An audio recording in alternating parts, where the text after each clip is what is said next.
շրջագայություն իմ համար խիստ տեսանելի է, որ կարգալույծ կաթողիկոս Կտրիչ Ներսիսյանը ամեն կերպ փորձում է կարճած մնալ այն սին ու ոչինչ չհիշացնող հույսից, թե ինքը կարող է շարունակել մնալ վեհարանում, այնինչ դա անիրատեսական մի բան է ու դա անհնարին մոտ բան է։ Ուզում եմ հիշեցնել մեր քաղաքացիներին, որ արդեն 2 շաբաթ է, ինչ նախկին հոգևորականներից մեկը հայտնել է, որ arczepiskoposներից Տեր Նաթանը ճեմարանում ըստ իրեն սիրահետել է պատանիներին, տղա պատանիներին, որոնք որ ուղղակի շորտ են հագել ըստ այդ նախկին հոգևորականի,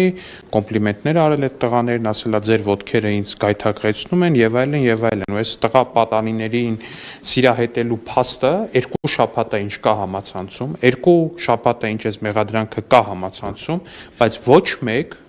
մայրաթորից, ոչ մեկ կարգալույծ կաթողիկոս Կտրիչ Ներսիսյանի կողմից այս հարցին ոչ մի մեկնաբանություն չի տվել, կարգապահական վարույթ չի հարուցվել, ոչինչ չի եղել, բայց Տեր Թադեն օրինակ միանգամից արժանացել է նրանց ուշադրությանը կարգապահական տիրույթ։